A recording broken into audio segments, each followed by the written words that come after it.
এরপরে পিয়াল খান সাদ এআইডি থেকে আপনি লিখেছেন, আমাদের ইসলাম ধর্মে হালাল খাবারগুলো মুরগির গোশত, গরুর গোশত ইত্যাদি, যদি ভিন্ন ধর্মের মানুষের কাছ থেকে মুরগির গোশত বা গরুর গোশত কেনা জায়েজ হবে?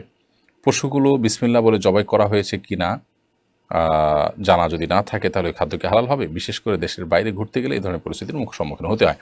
যদি আপনি মুসলিম প্রধান দেশে কথা বলেন তাহলে সেক্ষেত্রে আমরা বলবো সেখানে সাধারণত এখানে হালাল উপায়ে জবাই করার কথাই বেশি। যদি এরকম হয় সচরাচর, তাহলে সেক্ষেত্রে আপনি এটা কিনতে পারেন, অযথাই সন্দেহ করার প্রয়োজন নেই। আমার দেশে গরুর কথা বলা, যে গরুর গোশত প্রায় সব দোকানই মুসলমানদের, এবং তারা আল্লাহর নাম পড়ে জবাই করেন, এটাই স্বাভাবিক। বিধায় এটা নিয়ে আপনার আলাদা ধোঁয়াশা বা সংশয় থাকা উচিত না। হ্যাঁ, দেশের বাইরে আপনি যাচ্ছেন, সেখানে অমুসলিম প্রধান দেশ যদি হয় তাহলে সেক্ষেত্রে সেখানে কিভাবে জবাই হয়েছে আপনি জানেন না, হালাল কোনো অথেন্টিক কোনো প্রতিষ্ঠান থেকে হালাল সার্টিফিকেশনও নাই, তাহলে সেক্ষেত্রে আপনি সন্দেহ হলে সেরকম খাবার অবশ্যই অ্যাভয়েড করবেন এবং নিশ্চিত হওয়ার চেষ্টা করবেন যে এটি হালাল উপায়ে জবাই হয়েছে কিনা। যদি হয় তাহলে গ্রহণ করবেন, আর যদি ধোঁয়াশা থেকে যায় বা নিশ্চিত হওয়ার সুযোগ না থাকে তাহলে সেক্ষেত্রে অবশ্যই অ্যাভয়েড করবেন। ইঞ্জিনিয়ার নাজমুল হোসেন আপনি লিখেছেন, সফররত অবস্থায় যদি কসর নামাজ 2-1 ওয়াক্ত আদায় করা সম্ভব না হয় তাহলে সেটা কিভাবে কাজা আদায় করতে হবে? সফররত অবস্থায় কসরের নামাজ যদি আদায় করা না যায়, অর্থাৎ আপনার সফর অবস্থার নামাজ কাজা হয়, তাহলে বাড়িতে আসার পর সে নামাজটা যখন কাজা করবেন তো কসর হিসাবে কাজা করবেন, যেহেতু এটা ফরজ হয়েছিল কসর হিসাবে। ঠিক একইভাবে বাড়িতে থাকা অবস্থায় কোনো নামাজ কাজা হয়েছে, সফরে গিয়ে সেটা যদি আদায় করতে চান তাহলে সেক্ষেত্রে পূর্ণাঙ্গ আদায় করবেন, যেহেতু এটা ফরজ হয়েছিল পূর্ণাঙ্গভাবে, অর্থাৎ যেভাবে পূর্ণাঙ্গ ফরজ হয়েছে আদায়টা ঠিক সেভাবে হবে। এরপরে শেফু রেজা অ্যাড থেকে আপনি লিখেছেন, কাদিয়ানিদের সাথে আত্মীয়তা করা যাবে কিনা? না জেনে আত্মীয় হয়ে গেলে তাদের সাথে সম্পর্ক রাখাও তাদের খাওয়া হালাল হবে কিনা? যদি ওই পথ থেকে ফিরে না আসে তাহলে কি তার সাথে সংসার করা যাবে কিনা? দেখুন, কাদিয়ানিরা অমুসলিম। নবী সাল্লাল্লাহু আলাইহি সাল্লামকে শেষ নবী হিসাবে যারা মানে না, গোলাম আহমদ কাদিয়ানিকে বিভিন্নভাবে ইনিয়ে বিনিয়ে নানাভাবে তারা নবী হিসাবে যারা স্বীকার করে বা নবী হিসাবে যারা দাবি করে, এই মানুষগুলো কখনো মুসলমান না।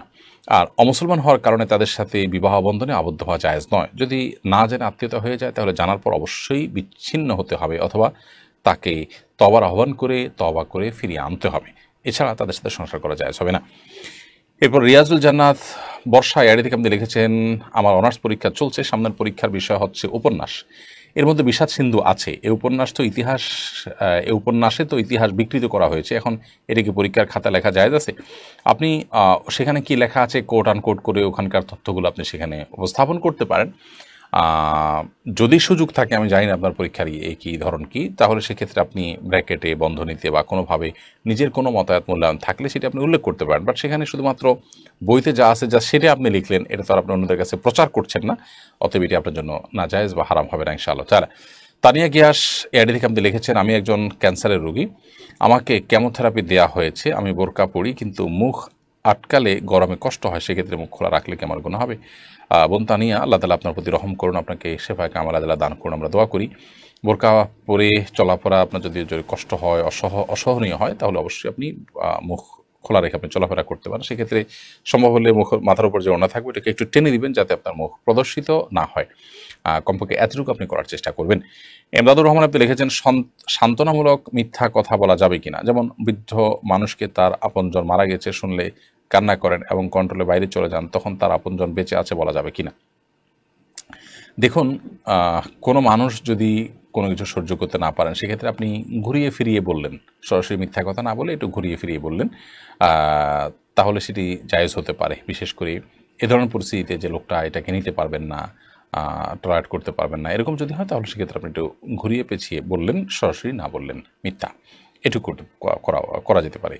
সাদমান রাফিদ আপনি লিখেছেন, আমাদের এলাকা জুমার নামাজের সময় মসজিদে জায়গা থাকা সত্ত্বেও অনেক লোক বাহিরে নামাজ পড়েন, মসজিদ থেকে তাদের বারবার অনুৎসাহিত করা হয়, তাও তারা বাহিরে ও সিঁড়িতে দাঁড়িয়ে জামাতে অংশ নেন, এতে তাদের নামাজ কি কবুল হওয়ার সম্ভাবনা আছে?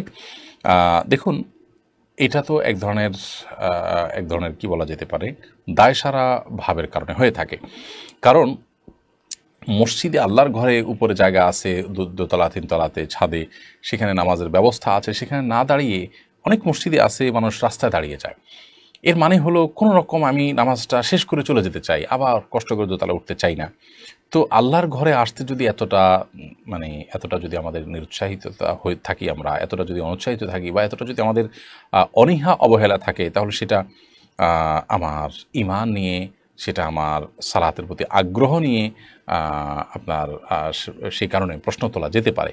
এই জন্য একজন ঈমানদারের জন্য এটা কখনো শোভনীয় নয়। প্রায় মসজিদে এটি হয়। আপনি যে প্রশ্ন করেছেন ভাই সাদমান, সঠিক প্রশ্ন, যে অনেক মসজিদে এই সমস্যাটা হয়। ইভেন আমার মসজিদে আমি যেখানে জমা পড়াই সেখানেও আমরা প্রায় বলি উপরের দিকে খালি আছে যান, কিন্তু মানুষ রাস্তা দাঁড়িয়ে যায়। এটা যারা শেষে আসেন সে মানুষগুলোর ইমানি দুর্বলতার কারণে হয়ে থাকে। রীতিমতো ব্যাপারটা এরকম হয়ে গেল যে আমি ধরি মাছ নাচুই পানি টাইপের কাজ করতে যাচ্ছি, অর্থাৎ আমি নামাজ পড়তে চাই কিন্তু আবার আল্লাহ ঘরে যেতে চাই না, কোনো রকম দায়সারা পড়তে চাই। সন্দেহাতীতভাবে নামাজ না পড়ার চাইতে তারা অনেক উত্তম, কিন্তু তাদের ইমানের অবস্থা খুবই ঠুনকো এবং খুবই দুর্বল। এরকম দুর্বল ইমান নিয়ে মৃত্যুর সময় তার ইমান নিয়ে যেতে পারবেন কিনা আল্লাহর কাছে, জান্নাতের প্রত্যাশা জোরালোভাবে করতে পারেন কিনা, সেটা অনেক বড় প্রশ্ন সাপেক্ষ বিষয়। আল্লাহ তাআলা আমাদের ভাইদেরকে হেদায়েত দান করুন, তারা যেন আল্লাহর ঘরে আসতে কার্পণ্য না করেন, জুমার দিনে দেরিতে নয় বরং অনেক আগে চলে আসেন।